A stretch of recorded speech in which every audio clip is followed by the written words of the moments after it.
ദാ ഇ ഡിയും വരുന്നു, ഒപ്പം NIA വരും. മെസ്സി വരും എന്ന് പറഞ്ഞ് 126 കോടി രൂപ മറിച്ചു. എങ്ങോട്ട് മറിച്ചു എന്ന് നമുക്കറിയില്ല. AFAക്ക് കൊടുത്തു എന്ന് പറയുന്നു, പക്ഷേ കൊടുത്തോ ഇല്ലയോ. ഇപ്പം കഴിഞ്ഞ ദിവസം ഈ ആന്റോ അഗസ്റ്റിൻ എന്ന് പറയുന്ന മരമുറി കള്ളൻ, അയാളുടെ ചാനൽ റിപ്പോർട്ടർ TV വന്നിരുന്ന് തെളിവുണ്ട്, മറ്റതുണ്ട്, മറിച്ചതുണ്ട്, പക്ഷെ അതൊന്നും ആരെയും കാണിക്കാൻ പറ്റില്ല.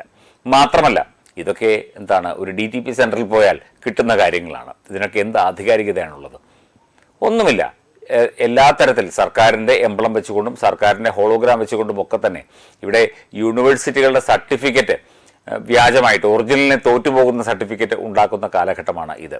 അങ്ങനെ ഒരു ചാനൽ വന്നിരുന്ന ഒരു തുണ്ട് പേപ്പറും പിടിച്ച് ഇതാണ് എന്നൊക്കെ പറഞ്ഞ് ഡോക്ടർ അരുൺകുമാർ എന്ന് പറയുന്ന വ്യക്തി, സത്യം പറഞ്ഞാൽ അദ്ദേഹത്തെക്കുറിച്ച് ഓർക്കുമ്പോൾ വലിയ സഹതാപമാണ്. പൊളിറ്റിക്കൽ സയൻസിൽ ഡോക്ടറേറ്റും ഒക്കെയുള്ള വ്യക്തിയാണ്. അതുപോലെ കേരള യൂണിവേഴ്സിറ്റിയിൽ അധ്യാപകനായിരുന്നു അദ്ദേഹം.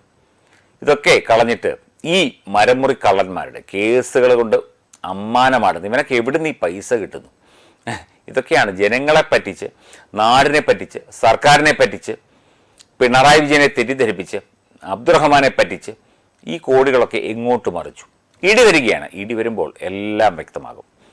ED അന്വേഷണം നടന്നേ പറ്റൂ. മാത്രമല്ല നാഷണൽ ഇൻവെസ്റ്റിഗേഷൻ ഏജൻസിയും ഈ വിഷയത്തിൽ വ്യക്തമായ അന്വേഷണം നടത്തേണ്ടത് തന്നെയാണ്.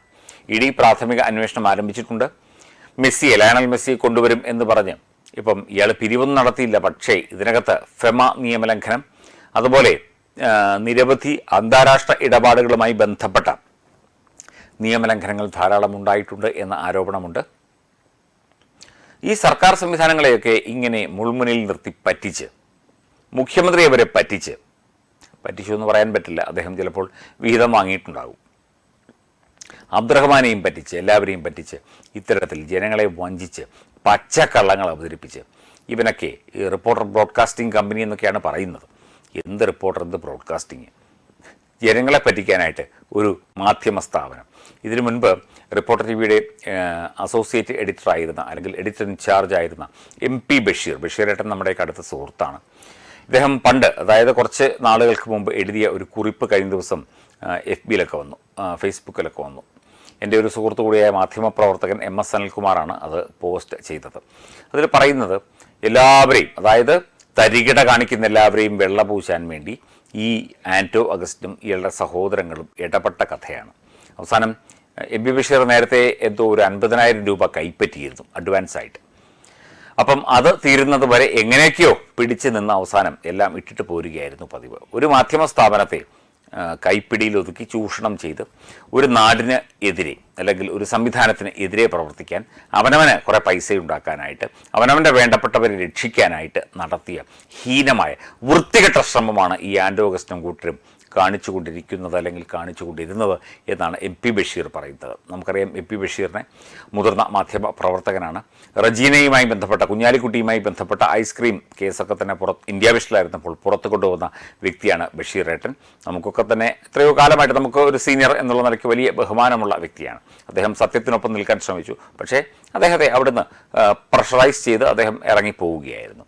അതായത് ഒരു മാധ്യമ സ്ഥാപനത്തെ എങ്ങനെ സ്വന്തം കാര്യത്തിന് വേണ്ടി, അഴിമതിക്ക് വേണ്ടി, തട്ടിപ്പിന് വേണ്ടി, വെട്ടിപ്പിന് വേണ്ടി ഉപയോഗിക്കാം എന്നുള്ള പരിപാടിയാണ് ഈ ആന്റോ അഗസ്റ്റിൻ സഹോദരന്മാർ നടത്തിക്കൊണ്ടിരിക്കുന്നത്, ഇപ്പോഴും നടത്തുന്നത്. എന്നിട്ട് റിപ്പോർട്ടർ TV വഴി ഇങ്ങനെ തേച്ച് മെഴുകുകയാണ്. ഡോക്ടർ അരുൺകുമാറിനൊക്കെ പോയി കിളച്ചൂടെ, പറമ്പിൽ പോയി കിളച്ച് നല്ല വിളവുണ്ടാക്കിക്കൂടെ, വാഴ നട്ടൂടെ? ഏതായാലും മറ്റേ ഈ കേരള യൂണിവേഴ്സിറ്റി അധ്യാപക സ്ഥാനം ഇനി കിട്ടും തോന്നില്ല. പോയി കിളച്ച് വാഴ നട്ടൂടെ? സ്വന്തം വ്യക്തിത്വത്തെ, ആത്മാവിനെ, അല്ലെങ്കിൽ സ്വന്തം സ്വത്വത്തെ ഇങ്ങനെ അവഹേളിച്ച് മറ്റുള്ളവർക്ക് വേണ്ടി പണയം വെച്ച് നട്ടല്ലില്ലാത്ത ചെറ്റകളായി ഇവരൊക്കെ മാറുന്നത് കണ്ടിട്ട് സഹിക്കുന്നില്ല. എന്തായാലും ED വരും. ED വന്ന് കാര്യങ്ങളൊക്കെ പറഞ്ഞുകൊള്ളും. EDക്ക് മുന്നിൽ ഡോക്ടർ അരുൺകുമാറും പോകേണ്ടി വരും. അതുപോലെ NIAക്ക് മുന്നിൽ എല്ലാവരും പോകേണ്ടി വരും. ഇതൊക്കെ അന്വേഷണം നടക്കും. ഇത് ഇന്ത്യ ഒരു ജനാധിപത്യ രാജ്യമാണ്. ഇന്ത്യ റിപ്പോർട്ടർ ആധിപത്യ രാജ്യമല്ല, അല്ലെങ്കിൽ ആന്റോ അഗസ്റ്റിൻ ആധിപത്യ രാജ്യമല്ല. അതുപോലെ അബ്ദുറഹ്മാൻ ആധിപത്യ രാജ്യമോ പിണറായി ആധിപത്യ രാജ്യമോ ഒന്നുമല്ല. എന്തായാലും പണി വരുന്നുണ്ട് അവറാച്ച.